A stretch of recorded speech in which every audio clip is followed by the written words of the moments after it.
And we're live.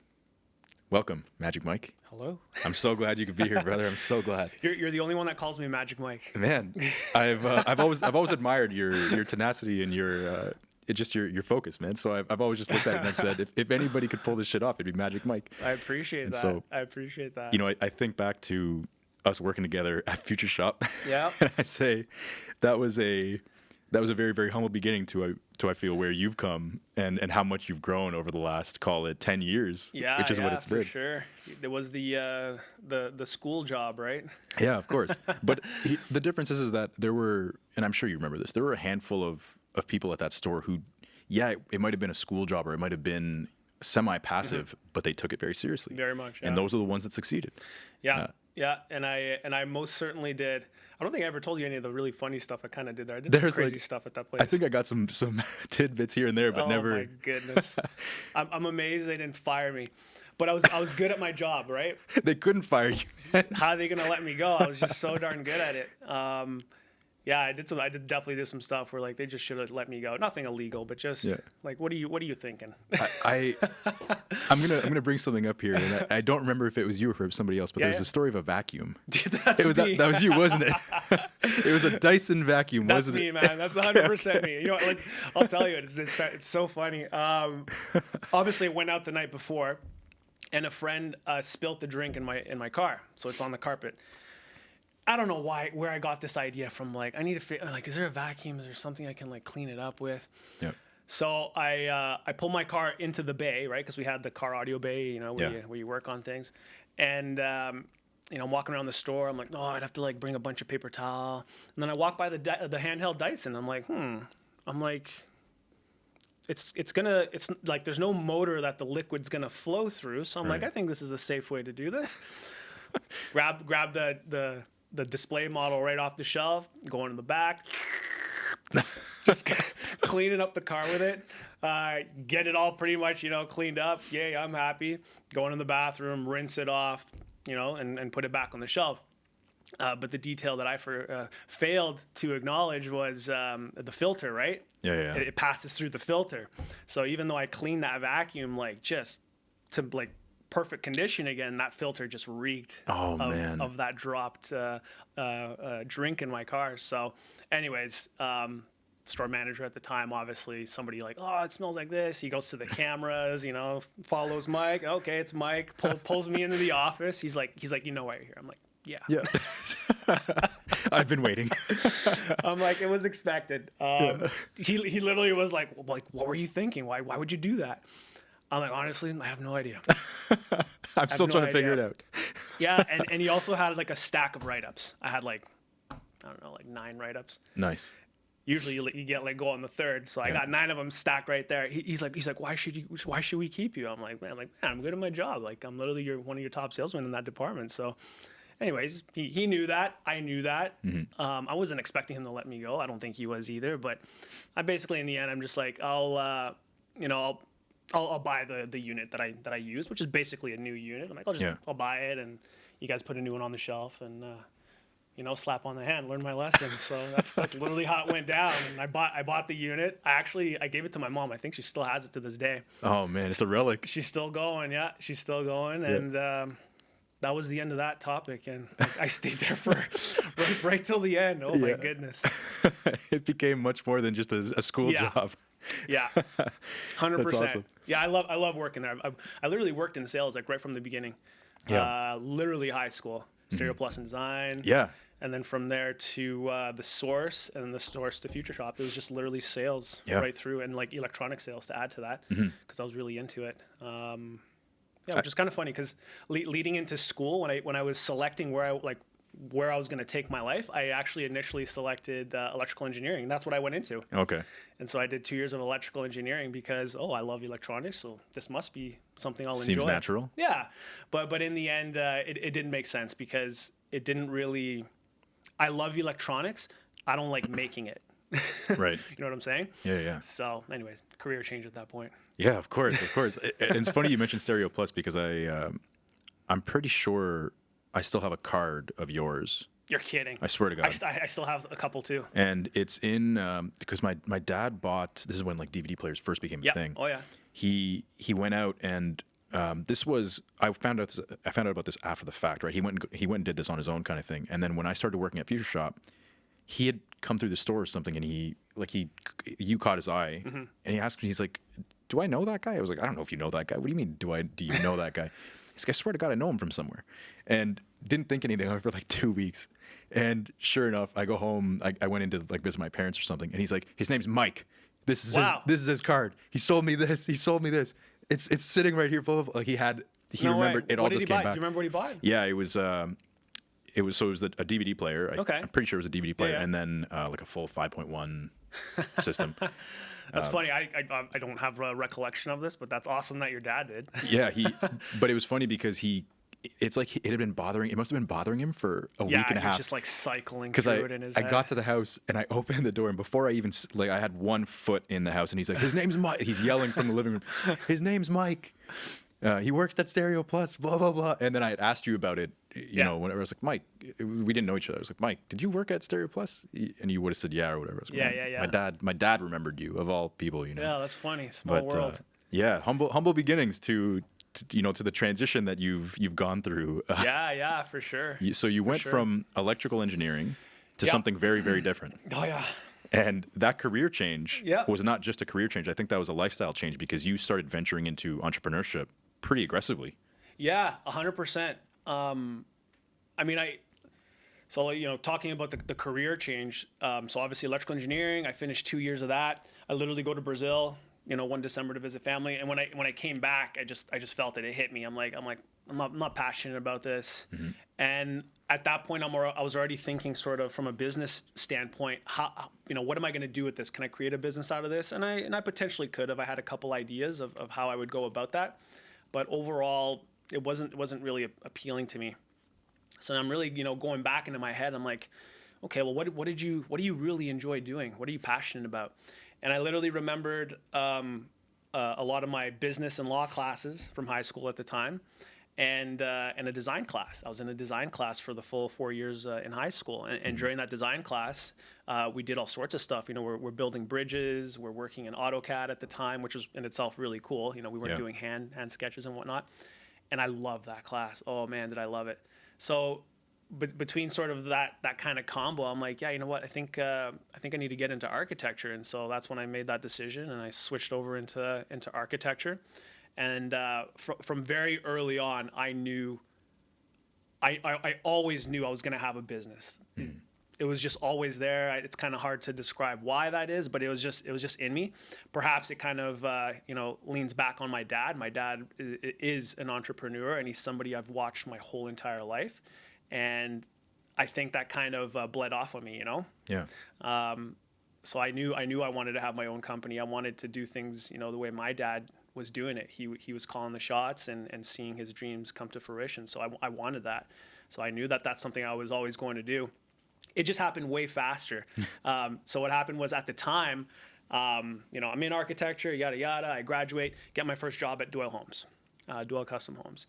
And I was only there for 2 years before they, severely downsized and really let a lot of people go, including myself. Mm-hmm. So they just downsized the company. They got rid of the office, and then they just, simplified, which I totally get. It was a higher profit move for the owner, and it made sense, and they're still here today because of that. So yeah. It was the right decision. However, that created an opportunity for me because I had this boss that needed to sell all this gear. And I'm like, okay, and the wheels are turning in my head. I'm like, I can basically start my business very early on, second year out of graduating, and get all the equipment and the software licenses at a discount, including the corporation. Because they were liquidating them. Yeah. Okay. Yeah. I mean, if he didn't sell it to me, there was no one to buy it, really, right? It'd be a straight loss in his books. So when I made the offer to him, he was interested. Yeah. And so that's exactly how it played out. So myself and actually my business partner, he was working at Doyle Homes at the time as well.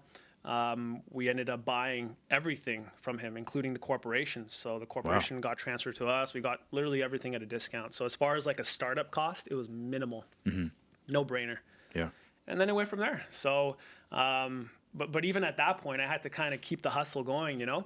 I took it really nice and easy, nice and steady. It wasn't, you know, I didn't do what most people do, or not most people, but what some people do, which is to just, okay, I'm going to drop it all and focus on this. And in hindsight, in some ways, I kind of wish I did that, because the business would have grown much faster.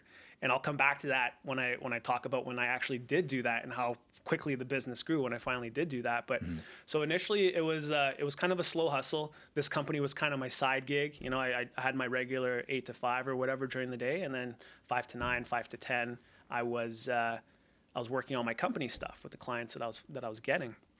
And then on top of that, I was also teaching at the college. So that was 2 classes a week, 3 hours a pop plus marketing. Architecture? Yeah, in the architecture program. Cool. So it was basically, 1 full-time job and sort of two part-time jobs. Yeah. And I did that for a long, long time. I did that for, I guess I would have done that for a cool 6 years. Jeez. Yeah, it was pretty vicious. Yeah.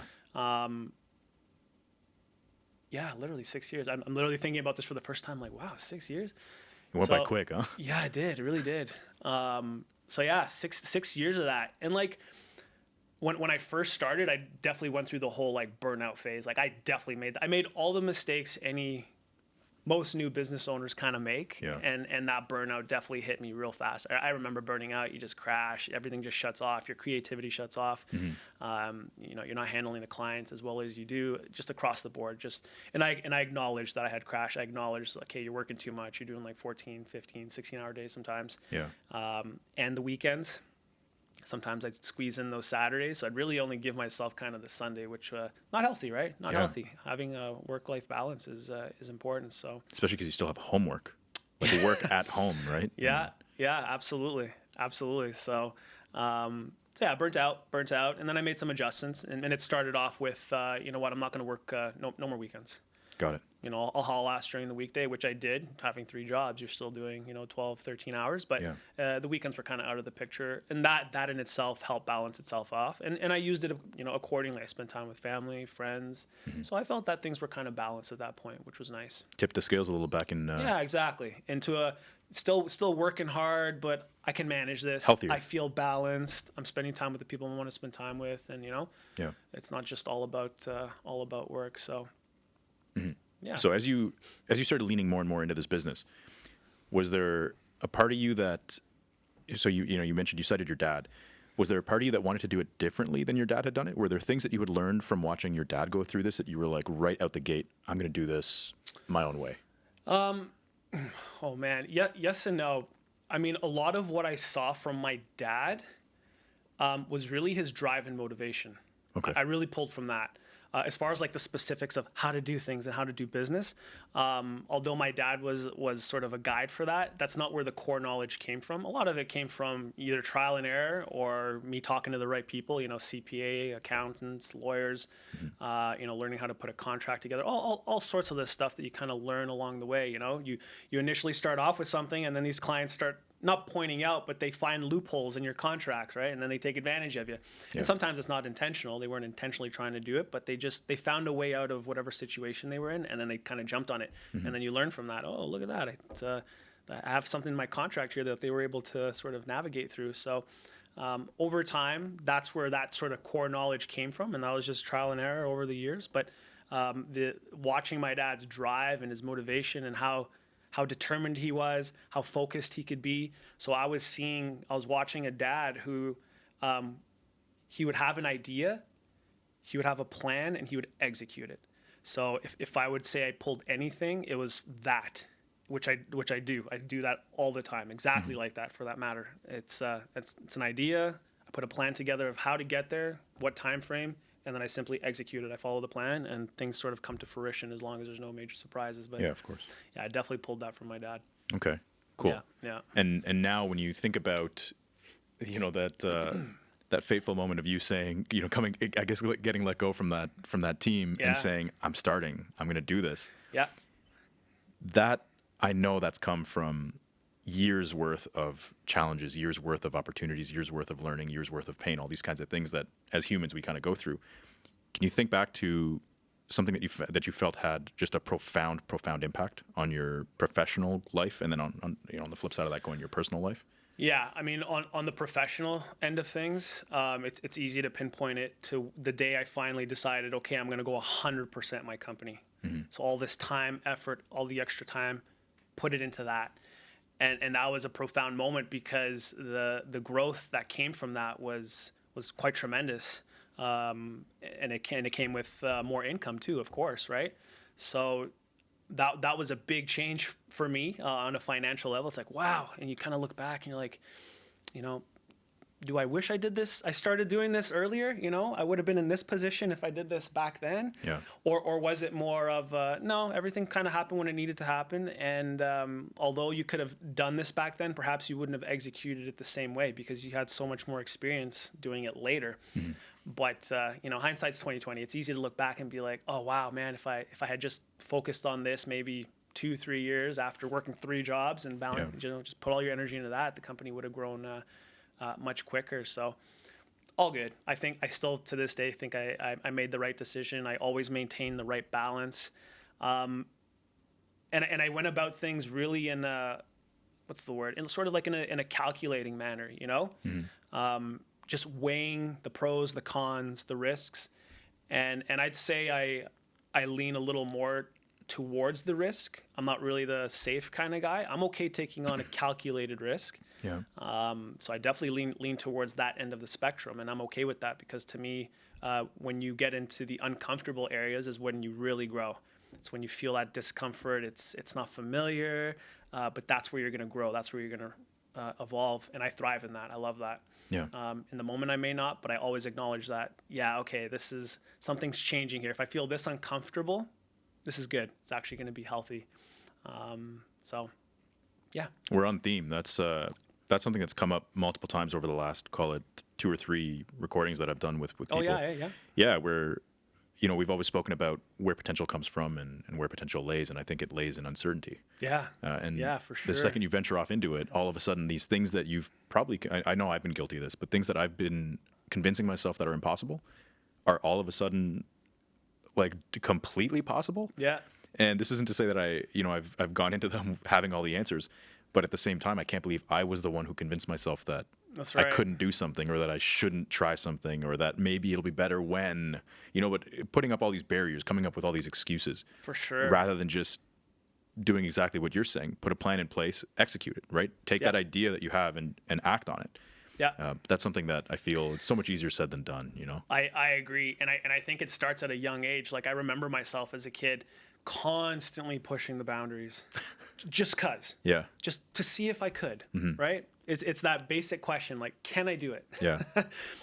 Can I jump off this tree? Can I, just do this? Can I do that? And you're just pushing the boundaries all the time and it's uncomfortable. You're scared. And then you do it and you're so happy. It's like, wow, cool. Now you've set the bar of I can do this. Yeah. And now the bar's up here and now you're going to push it again. Okay, well, can I do this?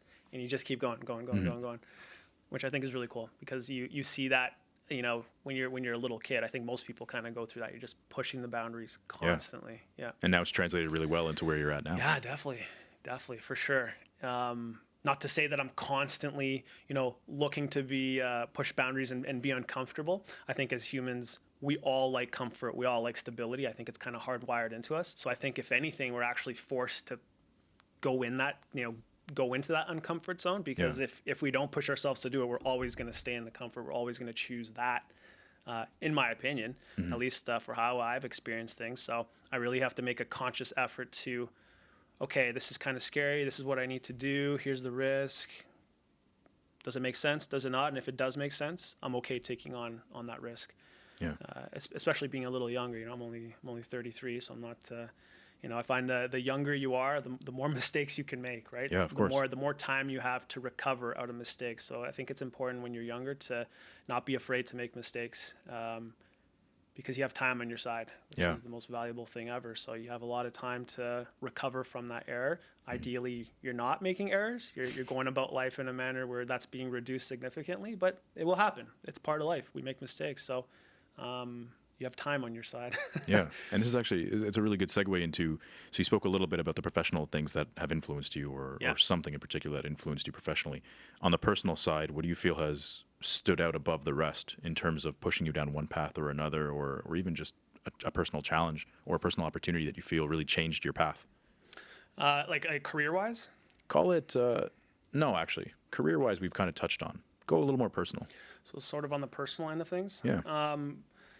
So what's interesting about that is like, I think at the end of the day, everybody is trying to get time back. I always tell when I have these types of conversations, I tell people, time is the ultimate equalizer. We all wake up, we all do wake up, but we all have 24 hours, right? Yeah. That's what we have each day, and we sort of use that time how we please. A portion to sleep, a portion to eat, a portion for work, a portion for this, a portion for that.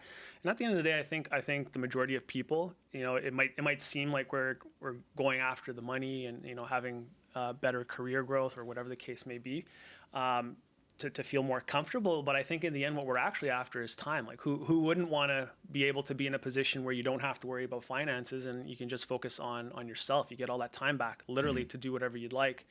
So all that to say, in the last couple years, I've really prioritized my professional growth. And as far as like the personal stuff, I did sort of the, we'll call it the normal stuff. I would stay active. I would go to the gym for quite a long time. So I mean, on the personal side of things, I was kind of focusing on that. But my personality and the things that I enjoy are so tied to my work. Architecture and trading, which we haven't mentioned yet here. But architecture and trading is something I'm very, very passionate about. So I enjoy those things. So because of that.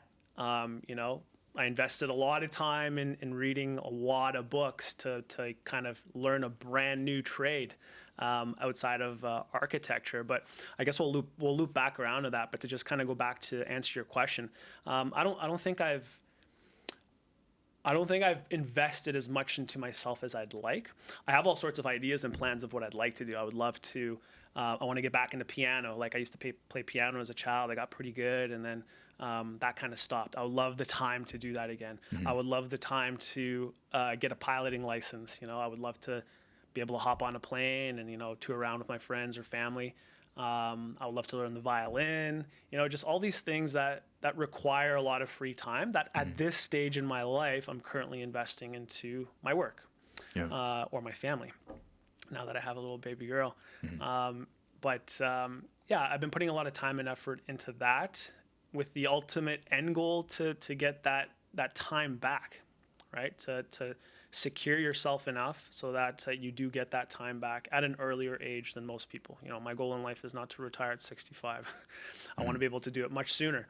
So, yeah. I envision you as being a retire at 40, but then keep working out some cool shit and keep keep building. Man. I would love that. That's literally my dream. I would love that. And not to say that I already mentioned, I love work, the work I do. I love that. But man, if I had that free time to do all sorts of other things, I could fill it with endless ideas and things that I want to pursue. Like another side of me is I really want to, solve world issues, which I know is like, oh, that's a broad thing to say. But just specifically, like I literally keep a list on my phone every time I sort of encounter something in life. And I'm like, oh, I think you can make this easier or solve this problem by developing this or constructing this. And I kind of just like put a list together on my phone of all sorts of stuff. I would love to like actually pursue that. But you need a little capital, you need a little free time to do it, of course, right? But I would love that. And that would resolve something that would help someone make life a little easier. I find some of the best business ideas are the ones that solve real life and real world issues. Yeah, for sure. And not just because of that reason, but it's just sort of the end product of that. Like when you solve an issue that impacts thousands of people, naturally the idea tends to do pretty well. So I would love to venture into that more. You're gonna be busier in retirement than you've ever been. Yeah, I know. Well, that's just it. That's just it. Yeah, I guess you use the word retirement, but really what the wording really is you don't even want to think about money.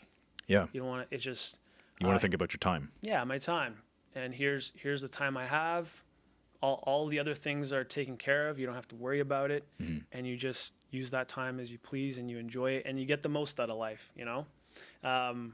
Looking at it like in a very nature sort of sense of things. Sometimes I wonder if we were actually designed to sort of the corporate system that's in place for us to kind of work like that every day. I think we were more designed, to sort of be in these smaller communities, friends, family, and they were generally pretty small, but they're just tight knit, and nobody's worried about work or this or that. I mean, their work is just simply to live and survive. You build shelter, you hunt. Those days are long gone. They're never coming back. Yeah, of course. We can dream. Yeah. You think of a simpler time, right? Yeah. Just simpler, and that's life in its basic sense. You enjoy the fruits of this planet and the beauty of it with your friends and family, and you kind of go about life like that, right? Yeah. That'd be cool to live like that. Just a little more challenging to do these days. Yeah. And I'm glad you're bringing this up, because it seems, even when it's not almost an explicit topic that I bring up with people, spirituality continuously keeps rearing its head. No doubt. Every single time. So correct me if I'm wrong. I believe both your parents are of Brazilian descent? Yep. Okay. So in my head, without really knowing any of like the kind of the backstory, I feel like your spirituality likely comes from that Brazilian part of you. For sure. Because anytime that I've had the opportunity, the luxury of meeting a Brazilian who knows anything about Brazil, they always talk about how much they appreciate the world around them. And so when you were just talking about, we're meant to be in these tighter communities and build shelter, hunt, you were very in tune with Earth. Yeah. With our maybe not necessarily our purpose, but our impact and our influence on Earth, and then Earth's impact and influence on us. So maybe let's take a small tangent. Do you feel, because I know you've been able to visit, you have family out there and stuff. Do you feel that when you get out there, you feel more in tune with absolutely that spirituality? I think anytime I'm ever in nature, I really feel at peace. Okay. Anytime. And obviously Brazil a little more, because that's kind of where I'm from, and just going back to sort of my lineage and where my people come from. I feel more in tune with that, like a tropical nature. But by all means, if I'm in a forest with my wife and kid, and like we're walking around, I really feel calm. I'm at peace. I'm in the right place. Like all those feelings kind of come over me, and you just super relaxed and in tune with that. So I definitely feel that. And like tying back to your comment about Brazil, almost everybody in Brazil, to some degree or another, has some sort of religious background. And not to get into any specific religions, but Brazil is definitely very like Christian and Catholic. So almost everybody to some degree is raised with some knowledge for either of those two. Yeah. So yeah, perhaps that makes almost every Brazilian a little more spiritual. And even for the ones that detach from religion, they still stay spiritual. You know what I'm saying? Right. So I think that's definitely the case. Do you find, I feel like I know the answer going into this, do you find that a lot of that translates into the work that you're doing with architecture? Yes. Do you bring, that's hilarious you bring that up. I kind of feel like you'd be putting green everywhere. You can literally go on my bio right now on my website, and it literally says that I try and connect the indoors with the outdoors, so that you feel more in tune with nature. So although you're inside in the comfort of your house with proper shelter from the elements, etc., you're still connected through to nature via big windows, big opening patio doors. Like I love that. I love interconnected spaces where you can just pump a door, just slide the whole wall over, and boom, you're connected. Yeah, I'm all about that. Nice. So yeah, 100%. That's definitely right in my bio. It kind of seems like there's and that's part of why I think you probably love what you're doing and why you're so good at it, because I find oftentimes that whenever there's a compromise between what you want to be doing versus what you are, that's where they're both disconnected. Yeah. But when there's an ability to pair a passion with what you're doing, I mean, this is the age-old sort of thing, right? If you don't love what you're doing it wrong. Yeah. And what I've found, at least, is everybody's different, right? Everybody has different taste. Everybody has a different view of how their house should be. But the theme I found over the years is everybody liked some sort of interconnection with the outdoors. And sometimes that translates in the most basic sense. You stick a bunch of flower pots in your house, like in its most basic sense. And we enjoy that. We take comfort in that. There's something about it that just feels natural and comforting. And so I try and take that a step further and really connect you with the outdoors. It's a little more challenging with our 4-season climate here in Canada, obviously, because there's a good couple of months where that's just not an option. Winter. Nothing's green. No. But even then, like even for the clients where I design and like they're really like, surrounded by forests, even though there's no green, there's beauty in the winter. Yeah, of course. sure, the trees are dry and there's no leaves, but when the snow hits them and it's just sitting on all the branches and everything's white, you can still look out that large window in your home without opening it, but just feel some sort of interconnection with the seasons, right? Yeah. Which I think is a healthy thing too. I think it is. Yeah, I think it's way healthier for us to see it that way than to not. Only because we're cyclical as well in terms of I agree. we have seasons to our lives, right? Yeah, that's right. And oftentimes there's a season of, a cluster, or there's a season of something that's very much worth celebrating. That's right. And I've said this a couple of times, and I've had other people say it a couple of times as well. But how do you make room to celebrate something when you don't know what it feels like to feel the loss, or to feel the pain, or to feel any kind of semblance of trauma? And when I talk about the cyclicality of the human condition, or even just cyclicality of our emotion, that is very, there's this, what's that saying? Art imitates life, and life imitates art. And I think that's what it was. I'm going to butcher it. But anyway. No. Well, in itself, go ahead. The point I'm trying to make here is that oftentimes when we see the path that we've gone through, the hardships, the challenges, the successes, the wins, the L's, all these things, there are seasons to our lives. And granted, we like to rip on winter, and we like to kind of say like, I don't want to deal with the cold, and I hate shoveling. But we'll go to all these places of negativity. Yeah. But in reality, I feel like, and maybe it's just me being old, I don't know. But now I look at it and I say, it reminds me in a very real sense of the times when I've been really, really off my shit, or really, really on my shit. Yeah. And that's where a lot of my appreciation for winter, I think, has specifically come from. It's a strange kind of way to look at it, but no, I hear you on that, man. We do have the seasons of our life, and obviously it doesn't follow the actual seasons. Some of these seasons are short, right? They're quick. Other times are long years of like you're in that particular chapter, that season of your life. So the variations are in time-wise are huge, but that's exactly it. We really do experience seasons ourselves. And winter is a good reminder of that. All seasons are a good reminder of that. I think most of us can put in order which ones we like, right? Which one are the best and which ones are not. Winter is obviously at the bottom, but so it's easy to put those seasons in order. Then our life kind of operates in the same way. There's that prime, not flush, but flourishing season, and then the one where it's less flourishing, less happening, less growth. But see, we in one breath we kind of look at it and we criticize winter, or we criticize the cold as being a period of slowdown. When in reality, everything that blossoms in spring and summer, as a result of that, it had to come from winter. Sure, It's just like it's a weird kind of thing, right? It's a perfect cycle that ties to one another. You're totally right. That's a great way of looking at it. The winter season is essential to kickstart what comes after that. But what's interesting is if there was no winter, it would just stay summer the whole time.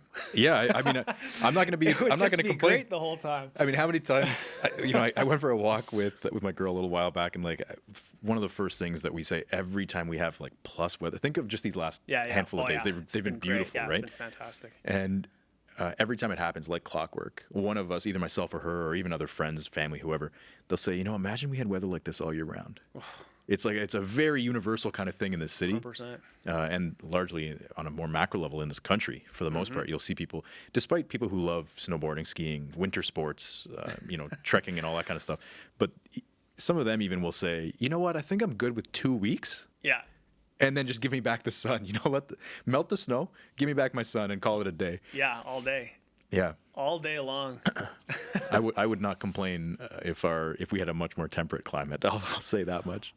I don't think we were even meant to live in a climate like this. I think the only reason we're able to live in a climate like this is because we have access to certain things. Like we'd be in real trouble if we didn't have electricity, we didn't have gas to heat our homes. And even the tech to some extent. Absolutely. Like how do you survive in a harsher, of all the locations on planet Earth? I think the cold ones are the harsher locations to live at. Yeah. And without these things, we can't do it. Unless we go really old school and you're chopping down trees for firewood, which was the case, a couple of years ago for the first couple immigrants coming into Canada, from Ireland and Scotland. They were definitely doing that, but more challenging to pull off now with our more Western society. Yeah, and this kind of reminds me. Side note. you accompanied me to a PDI a little while ago, just last week or whatever it Yeah, was, yeah. and you'd mentioned that was it there were Russian engineers who kind of came in. There was something that you had mentioned, and they were talking about how to properly lay a foundation or something. There's something you touched on really, really passively, Oh my goodness. but it sounded wicked. It was something that I wanted to pick your brain about, and I definitely should have done it right then and there. Where were we in the house when we brought this We up in were- the basement?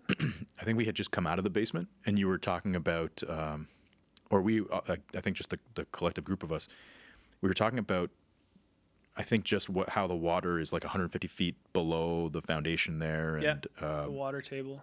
yeah, and I can't remember what the exact conversation was, but there was something along the lines of you would never build, if there wasn't that much space or if it wasn't that particular setup, and then you had mentioned.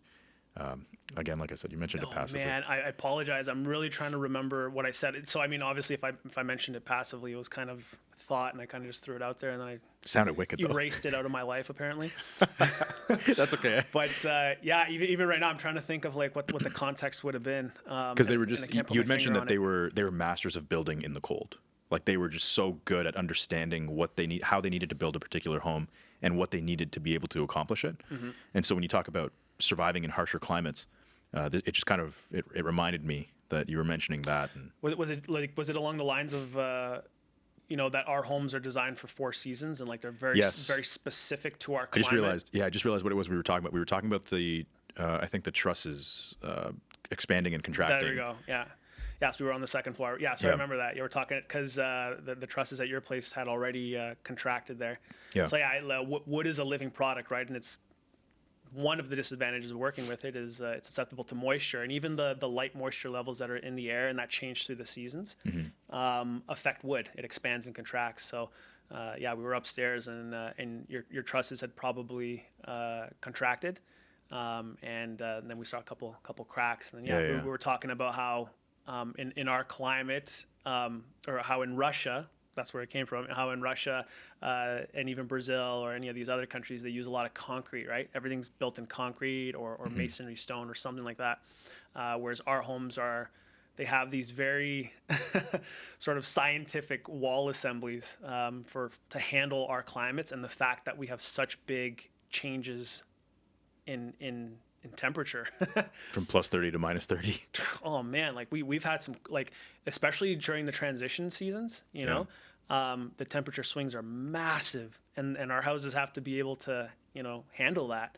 So anyways, yeah, our houses are very very specific to our climate, and we were just saying how, like, well, we can do amazing things with concrete, and concrete does incredible things, and they use concrete a lot in commercial construction. Yeah. The different assembly types, etc. But for residential homes, it's definitely way less common. And there are some architects that do the concrete homes. But yeah, our houses are, in the meantime and for the foreseeable future, will be wood. That's a whole other conversation we could probably have. Yeah. It's a cost-effective material, right? Yeah. And currently, plenty of it. So until something changes with that, I don't know that we're gonna switch over anytime soon to something else. Or Seasonality, boys and girls. yeah. These seasons that we get here are wild. Yeah. Yeah, Okay. especially in Ottawa. Like even comparing like Ottawa to Toronto, like We get colder winters and warmer yeah, summers. we do. Yeah, we do. So it's just interesting just to be 5 hours away. That the wind just moves differently over that area, and they experience something much different than we do. And then Yeah. even more drastic, going out to what is it? Calgary right now has like a ton of snow already. It's wild. It's wild. We're talking like 3-4 weeks back. Their what's her name? Danielle Smith was Yeah. their premier was speaking at whatever it was, some press conference or something. And like I'm thinking, I'm watching this on YouTube. I'm like, what the hell's going on with my screen? And then it clicked. I was like, oh my god, that's snow. That's real snow. That's legit right now. snow, like falling, and it was blowing across them, kind of thing. And they were all Oh, dressed up like it gross. was the most normal thing. Ah. Oh, gross is exactly what I said. I was like, this is. That's literally what I felt. I watched a video. It was my my wife's cousin. He lives out there, and like he's in like snow, like shoveling. I'm like, what is going on? I'm like, that's crazy. I could never live there. I already have a hard time living here. Yet alone, Yeah, there. yeah. They got snow already, like that much of it. Yeah. And then that crazy period where it gets like stupid cold. Yeah, Just gets silly January, cold. February, punishment time. Yeah, man. Yeah, man.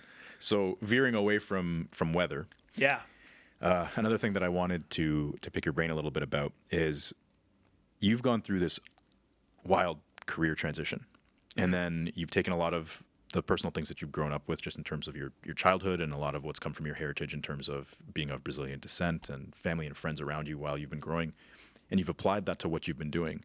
But now there's a whole new band of variables attached to your life, and that is that you have very recently, when you zoom out and you look at your whole life, very recently you've become a husband and a father. That's right. And I imagine that a lot of the goals that you had, back in Future Shop days, back in Stereo Plus days, and even when you first started with that builder, with that developer, your goals professionally and personally would have been very, very different than your goals now, being a husband and a father. Yeah, well, what's funny is that the goals are actually the same. Okay. It's just how I go about them that's changed, right? Up until that point, all I had, up until one point in my life, all I had to account for was myself. Then I had to account for my wife, and now I account for my daughter as well. So the goal I feel is actually still the same. What I'm trying to achieve is the same. It's just I have an extra variable or two extra variables to consider between my wife and my daughter. So in that sense, it's still the same. I'm still going after the same thing. The same ideas I told my wife before our daughter was here is the same ideas I have now, and that I'm going after, and that we're working towards together for some of them. So it's the same. It's just the extra step of, okay, well, we got to consider, my daughter now, and how this may or may not impact her. Yeah. So it all kind of falls back into that sort of equation I was telling you, that sort of for risk, how much risk are we willing to take on for this particular idea, task, et cetera, whatever the case may be. And then with the added equation of our daughter. The little one. Yeah. And then, so we assess based off of that and go from there. But to be completely honest, the goals and dreams have not changed. They are the exact same. We're still working towards them. There's still a plan to get there. I find, if anything, like when you introduce a child, more than not, it's just the timeline increases, just because of the, now you have one more person to put that time into, which I choose to do. I love to do that. I choose to use a lot of my free time to be with my wife and my daughter, and that's just the stage that I am in life. Whereas single Mike would have been down in the basement, working, doing hand sketches, working, coming up with some other idea. So now I use that free time differently.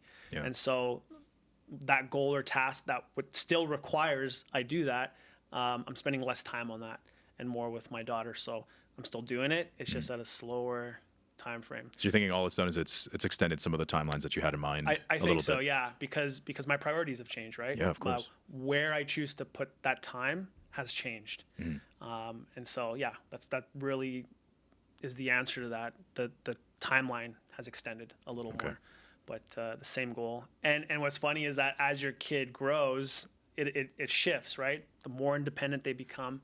Yeah.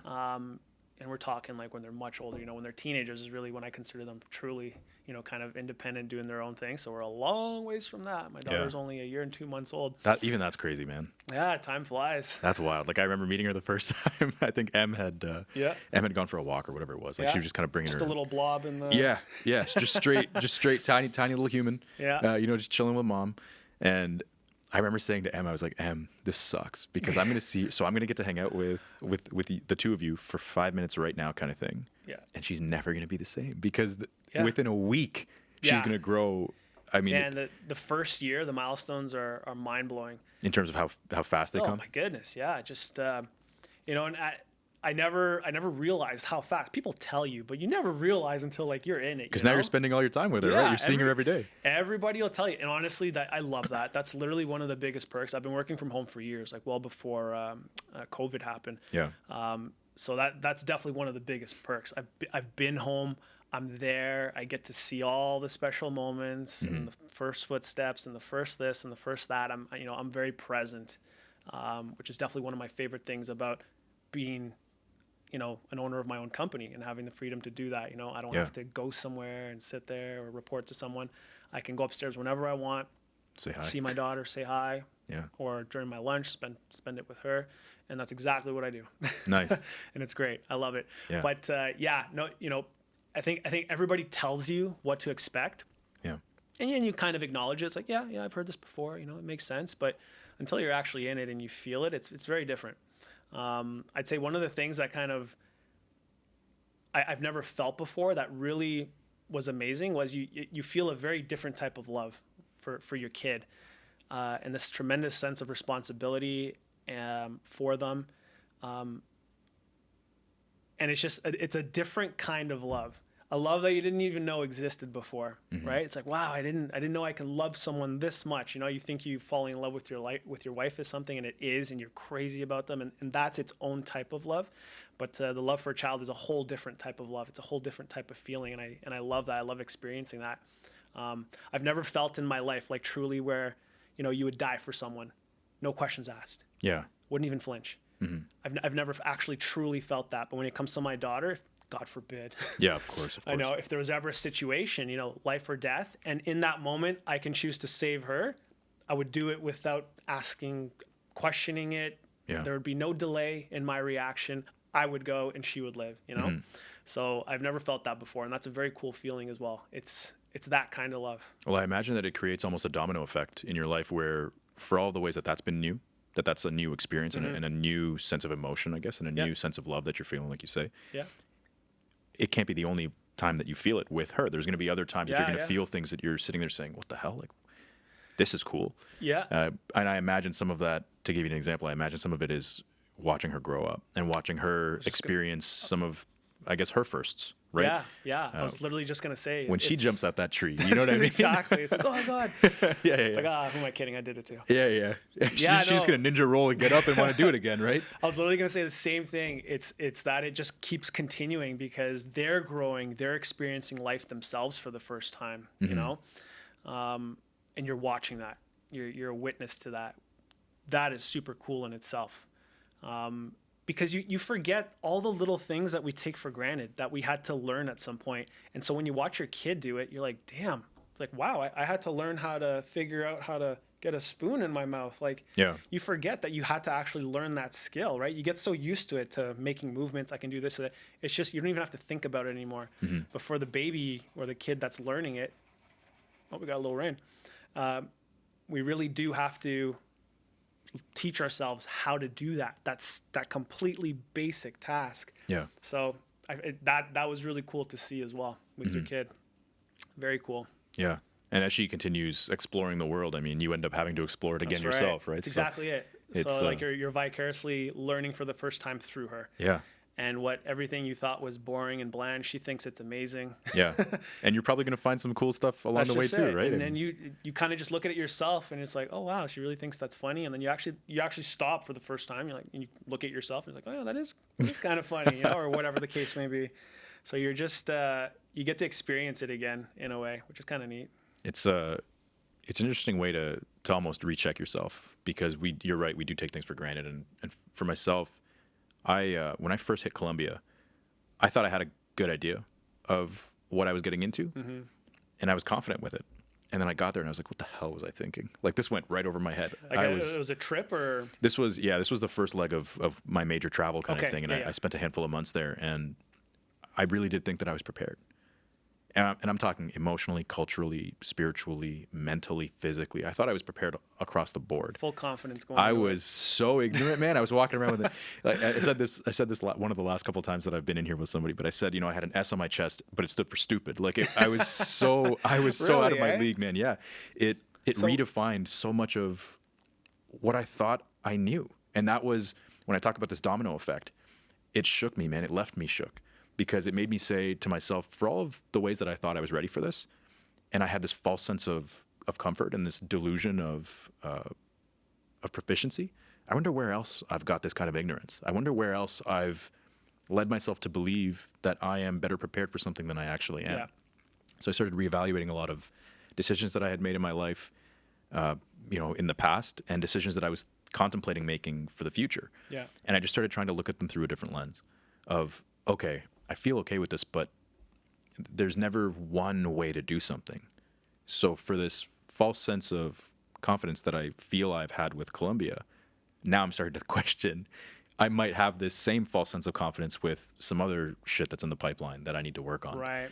So that was a wild exercise. That was something that if I could go back and, when we talk about, I wish I had known then what I know now, if I could have gone back and applied that same due diligence to a lot of other decisions that I'd made in my life, oh man, who knows? Who knows? You know what? I always try and remind myself that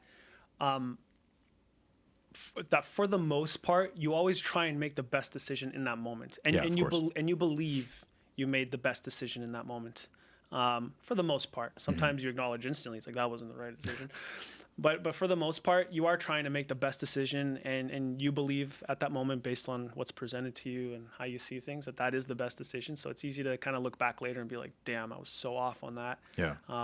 But you know, better late than never. Never too late to learn and grow from something. So that's okay. I guess that's part of life, right? Yeah. I imagine that that's the beauty of life. Yeah, absolutely. You can't do it all perfectly. You're not gonna nail every single thing. And it's in those moments when we sort of mess up that we really learn and grow.